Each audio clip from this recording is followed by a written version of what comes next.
আসসালামু আলাইকুম। সবাই কেমন আছেন? আশা করি অনেক ভালো আছেন। আজকে এই ভিডিওতে যে বিষয়টি নিয়ে আলোচনা শুরু করব, সেটা হচ্ছে কিভাবে আমরা যে রিটার্ন দাখিল করব। আমরা বিভিন্ন সময় বিভিন্ন কাজের ক্ষেত্রে কিন্তু দেখা যাচ্ছে ৩-৪ মিনিট করে থাকি। কিন্তু সঠিক টাইমে সঠিক নিয়ম না জানার কারণে যখন আমরা এটা রিটার্ন সাবমিট না করব, পরবর্তীতে কিন্তু আমাদের জরিমানা সহ বিভিন্ন রকম সমস্যার সম্মুখীন হতে পারে। তো আমরা যদি সঠিক নিয়ম মেনে আমাদের যে রিটার্নটি রয়েছে সেটি দাখিল করে দেই, তাহলে কিন্তু পরবর্তীতে আমাদের কোনো সমস্যার সম্মুখীন হতে হবে না। তো আজকের এই ভিডিওটি যে জাতির জন্য সেটি হচ্ছে আমাদের মধ্যে অনেকে রয়েছেন, দেখা যাচ্ছে যে স্টুডেন্ট রয়েছেন অথবা শ্রমিক রয়েছেন, তো ছোটখাটো যেকোনো টুকিটাকি কাজ ব্যবসা করে থাকেন।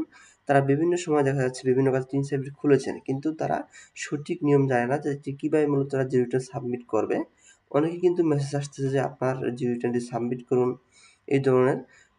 তো তারা কিভাবে এই রিটার্ন সাবমিট করবেন সেই প্রসেসটি দেখাবো আজকের এই ভিডিওতে। এটি দেখানোর জন্য আমাদের যে কাজটি করতে হবে সেটি হচ্ছে আমরা এখানে আমাদের যেই মোবাইলে ক্রোম ব্রাউজার অথবা আমাদের ল্যাপটপ, কম্পিউটার যেটাই থাকুক না কেন, আপনারা সেটি দিয়ে কিন্তু চাইলে সাবমিট করতে পারেন। তো আমি এখানে মূলত আমার কম্পিউটারে দেখানোর চেষ্টা করতেছি। সেজন্য আমাদের যে কাজটি করতে হবে সেটি হচ্ছে আমাদের এখানে লিখতে হবে ই-রিটার্ন। আমরা যখন এখানে ই-রিটার্ন লিখবো, লিখে এন্টার করব। এন্টার করার পরবর্তীতে কিন্তু আমাদের সামনে কিন্তু একটি ওয়েবসাইট চলে এসেছে ই-রিটার্নের। আমরা মূলত এই ওয়েবসাইটটিতেই প্রবেশ করব। এই ওয়েবসাইটটিতে প্রবেশ করার সাথে দেখা যাচ্ছে জাতীয় রাজস্ব বোর্ড বাংলাদেশের যে ওয়েবসাইটটি, সেই ওয়েবসাইটটিতে কিন্তু আমাদের নিয়ে আসা হয়েছে। এখানে কিন্তু আমরা অনেকগুলো অপশন দেখতে পাচ্ছি, যেমন ই-10, ই-রিটার্ন, রিটার্ন ভেরিফাই, পিএসআর, অনেকগুলো আছে। যাই হোক, আমরা সবগুলো তো দরকার নেই। আমাদের যেহেতু আমরা যে রিটার্ন দাখিল করব, তো সেক্ষেত্রে আমরা এখানে দেখতে পাচ্ছি ই-রিটার্ন যে অপশনটি রয়েছে, সেই ই-রিটার্ন অপশনটিতে আমরা একটি ক্লিক করব। ই-রিটার্ন অপশনটিতে ক্লিক করার সাথে সাথে কিন্তু আমরা এখানে দুটি অপশন দেখতে পাচ্ছি সামনে। একটি হচ্ছে I M A already register, I M A not registered. তো এটি মূলত আমি বলে নেই, সেটা হচ্ছে যদি আমরা আগে থেকে যদি কেউ রিটার্ন দাখিল করে থাকি অথবা এখানে আমরা অ্যাকাউন্ট খুলে থাকি। আরেকটি কথা বলে নিই, সেটি হচ্ছে আপনি টিন সার্টিফিকেট মানেই কিন্তু আপনার এখানে রেজিস্ট্রেশন থাকবে এরকম না। আপনার থেকে কি রেজিস্টার করে নিতে হবে। তো যারা রেজিস্টার নাই তারা কিভাবে রেজিস্টার করবেন সেটা আমি একটু দেখিয়ে দিচ্ছি। যেহেতু আমার আগে থেকে রেজিস্টার করা রয়েছে, তো আমি রেজিস্টার করব না, তারপর আমি আপনাদের দেখাচ্ছি। তো এখানে I M A not registered যে অপশনটি আছে, এখানে একটি ক্লিক করব। ক্লিক করার সাথে দেখেন দেখাচ্ছে pick make sure biometric verify mobile number before registration, মানে আমার রেজিস্ট্রেশন করার পূর্বের মোবাইল নাম্বারটি বায়োমেট্রিক ভেরিফাই কিনা চেক করতে একটি অপশন দেওয়া হয়েছে।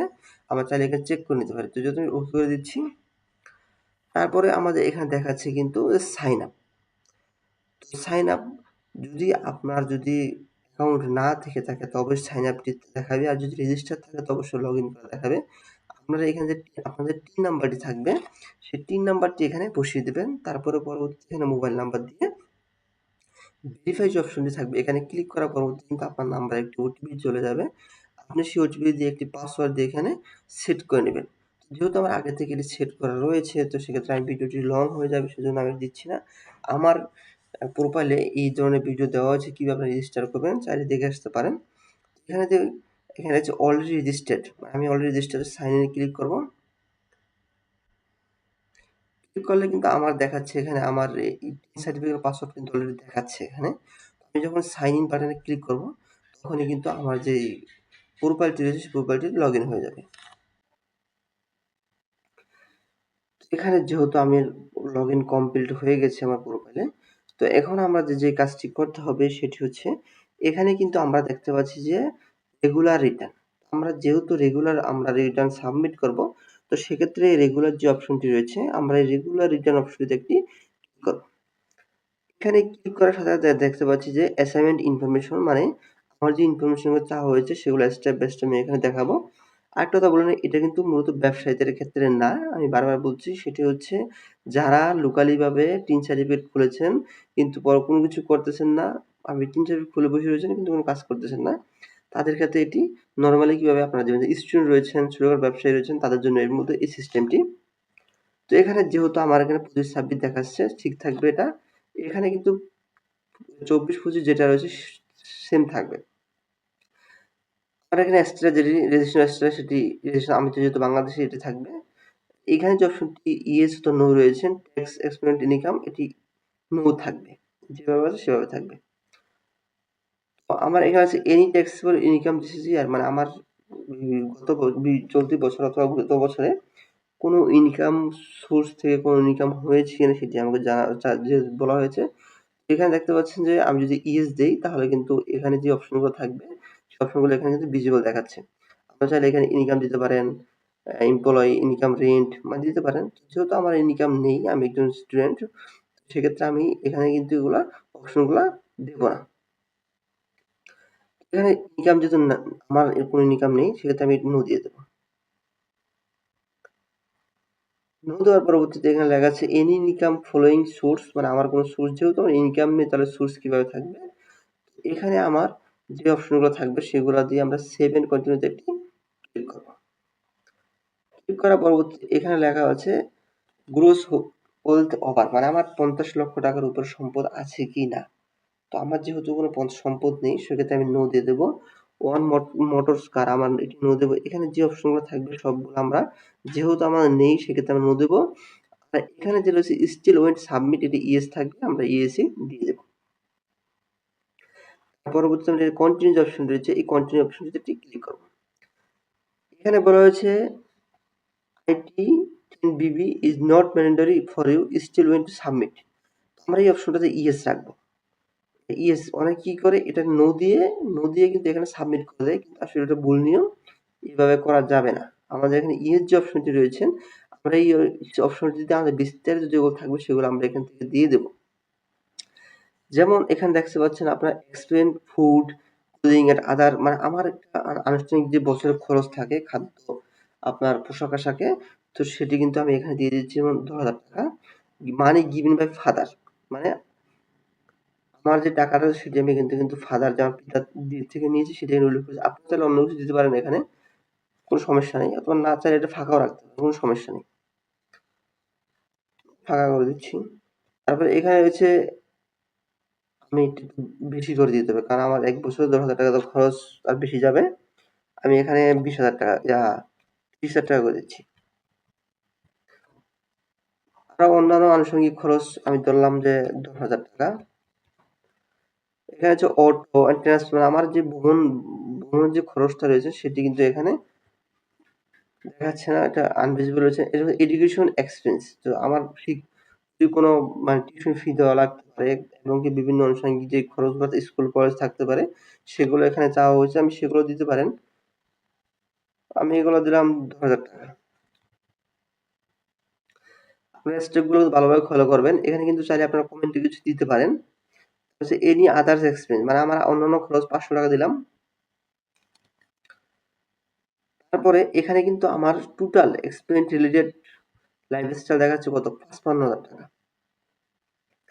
তারপরে এনভায়রনমেন্ট চার্জ এখানে আমি মনে করেন ২,০০০ টাকা দিলাম। তারপর তো আমার total amount of expense and tax দেখাচ্ছে কত ৫৭,০০০ টাকা। এই ৫৭,০০০ টাকাটা আমরা মূলত আমাদের যে বার্ষিক যে খরচটি রয়েছে আমার মূলত সেখান থেকে মূলত খরচ করা হয়েছে অন্য সোর্স থেকে এনে। তো আমরা এখানে যে কাজটি করব সেটি হচ্ছে এখানে সেভ এন্ড কন্টিনিউ যে অপশনটি রয়েছে এখানে একটি ক্লিক করব। ক্লিক করার পরবর্তীতে দেখতে পাচ্ছি এখানে কিন্তু আমাদের অ্যাসেট মূলত সম্পত্তি বলতে চাওয়া হয়েছে। আপনারা চাইলে এখান থেকে কিন্তু আপনাদের সম্পদ যদি থাকে কিছু দেখাতে পারেন। যদি না থাকে তাহলে সেক্ষেত্রে কোনো দেখানোর কোনো প্রয়োজন নেই। তারপর হচ্ছে লিবিলিটি আউটসাইড বিজনেস। আপনার যদি আউটসাইড কোনো বিজনেস থাকে সেক্ষেত্রে কিন্তু এগুলো দেখাইতে পারেন। লোন অথবা আপনার লোন অ্যাডভান্স, ওভারড্রাফট যেকোনো কিছু থাকলে দেখাতে পারেন। যেহেতু আমার কিছু নেই আমি স্টুডেন্টরা করছি সেক্ষেত্রে আমি কিছু দেখাবো না। তারপরে এখানে বলা হয়েছে যে অ্যানুয়াল লিভিং এক্সপেন্স, মানে আপনার যে ৫৭,০০০ টাকা খরচ হয়েছে বছরে সেটি কিন্তু এখানে দেখাচ্ছে। তারপরে এখানে আমাদের যে কাজটি করতে হবে সেটি হচ্ছে নেট ওয়েলথ ফিরবি ইনকাম ইয়ার, আমরা এখানে ৫৭,০০০ টাকা দিয়ে দেব। আমাদের যেইটা মূলত আমাদের যেই খরচ হয়েছে সেটা আমরা যেই সোর্স থেকে নিয়ে থাকি না কেন সেটা কিন্তু আমাদের এখানে আমরা আয় হিসাবে দেখিয়ে দেব। দেওয়ার পরে এখানে দেখতে পাচ্ছি যে আমাদের এটা কিন্তু এখন ডিফারেন্সটা 0 হয়ে গেছে। আমি 57,000 দেওয়ার পরে আমাদের আয় যেটা সেটা আমাদের কোনো নির্দিষ্ট কোনো এক্সপ্লিসিট কোনো আয় নেই। তো সেক্ষেত্রে আমরা এটি 0 করে দিলাম। তো এখানে দেখতে পাচ্ছি মূলত এটাই কিন্তু জিরো রিটার্ন একটা সিস্টেম। আমার কিন্তু আয় হচ্ছে ব্যয় দুটা মিলেই কিন্তু আমার এই বছরে 0, মানে আমার ডিফারেন্স 0, সবকিছু 0 হয়ে গেছে দেখতে পাচ্ছেন। যদি এখানে আবার 0 না আসে তাহলে বুঝতে হবে যে আপনার কোনো সমস্যা হচ্ছে, তাহলে জিরো রিটার্ন সাবমিট হবে না। তো এখানে আমাদের যে কাজটি করতে হবে সেটি হচ্ছে আমরা এখানে আবার সেভ এন্ড কন্টিনিউতে ক্লিক করব। তারপরে দেখা যাচ্ছে টোটাল ফ্রম এমপ্লয়, আমাদের এমপ্লয়ি ইনকাম নেই, এখানে সবগুলো 0 0 দেখাবে, 0 0 থাকবে, আমাদের সেটা কোনো দেখার কোনো প্রয়োজন নেই। আমরা এখানে সবগুলো দেখবো, দেখানোর পরে আমরা এখানে দেখতে পাচ্ছেন সবগুলো 0 হয়ে গেছে। আমাদের পে নাও, এখানে pay return proceed online return, আমরা এখানে একটি ক্লিক করব। ক্লিক করার সাথে সাথে দেখতে পাচ্ছেন যে আমাদের যেই তথ্যগুলো আমরা এখানে দিয়েছি সবগুলো কিন্তু এখানে দেখাচ্ছে, অনেকগুলো দেখাচ্ছে, আপনারা চাইলে কিন্তু দেখতে পারেন। আমি এগুলো দেখাচ্ছি না, আপনি একটা জিনিস খেয়াল করেন আমরা এখানে কতটা কোন খাতে কত টাকা ব্যয় করেছি, সেটা কোন খাত থেকে ব্যয় করেছি সব কিন্তু এখানে দেখাচ্ছে আমাদেরকে। আমরা চাইলে কিন্তু এভাবে বিস্তারিত সবগুলো দিতে পারেন। যেমন এখানে দেখছেন আপনার আমার খরচ এবং আয় ব্যয় সবকিছু এখানে দেখাচ্ছে। তো মূলত এটাই কিন্তু হচ্ছে দেখবে সঠিক নিয়ম। তারপর এখানে সাবমিট রিটার্ন, আমার সবকিছু ঠিক থাকার পরে এখানে যে সাবমিট রিটার্ন রয়েছে এখানে একটি ক্লিক করব। এখানে লেখা আছে do you want to submit return, আমি সাবমিট রিটার্ন করতে চাচ্ছি কিনা। তো আমি এখানে ইয়েস দিয়ে দেব। ইয়েস দেওয়ার সাথে সাথে রিটার্ন সাবমিট সাকসেসফুল, আমার কিন্তু রিটার্নটি সাবমিট হয়ে গেছে। আমাদের যেখানে রিসিপ্ট রয়েছে আমরা সেই রিসিপ্টটি এখান থেকে ডাউনলোড করে নেব। আমার ডাউনলোড রিসিপ্ট এখানে দেখাচ্ছে, আপনারা চাইলে কিন্তু উপর থেকে একটু খেয়াল করবেন, দেখবেন এখানে বাংলা ইংলিশ দিতে পারেন, বাংলা হলে বাংলা, ইংলিশ দিতে পারেন। তো আমি বাংলায় ডাউনলোড করব। তো এখানে লেখা আছে মোট পরিশোধযোগ্য পর 0 টাকা, মানে আমার এটা কিন্তু জিরো রিটার্ন সম্পূর্ণ সাবমিট হয়ে গিয়েছে। এখান থেকে আমরা ফর্মটা ডাউনলোড করে নেব। এটা পরবর্তী কাজের জন্য আমরা সেভ করে রাখতে পারি।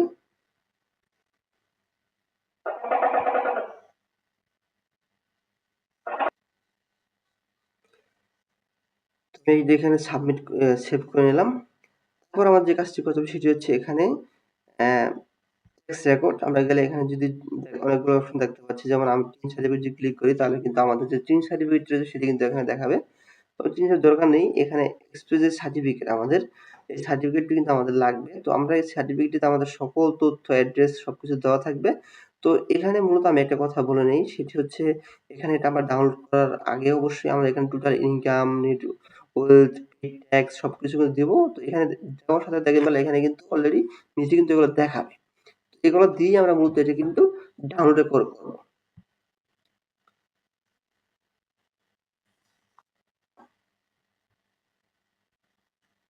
তো আশা করি সম্পূর্ণ ভিডিওটি বুঝতে পেরেছেন।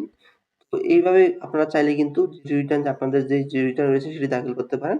আমি আবার বলে নিচ্ছি, সেটি হচ্ছে মূলত যারা রিটার্ন দাখিল করেননি কখনো, স্টুডেন্ট রয়েছেন অথবা শুরু করে ব্যবসা করতেছেন, তাদের ক্ষেত্রে মূলত এই সিস্টেমটি কার্যকর হবে। যারা ব্যবসায়ী রয়েছেন তাদের ক্ষেত্রে কিন্তু সিস্টেমটা অন্যরকম। চাইলে এই ধরনের ভিডিও আমার ওয়েবসাইটে আমার আইডিতে থাকবে, সেখান থেকে চাইলে আপনারা দেখে নিতে পারেন। তখন সাথে থাকার জন্য অসংখ্য ধন্যবাদ। যারা নতুন রয়েছেন অবশ্যই চ্যানেলটি সাবস্ক্রাইব করে পাশে থাকবেন। সবাইকে আসসালামু আলাইকুম বলে বিদায় নিচ্ছি। অনেক ধন্যবাদ।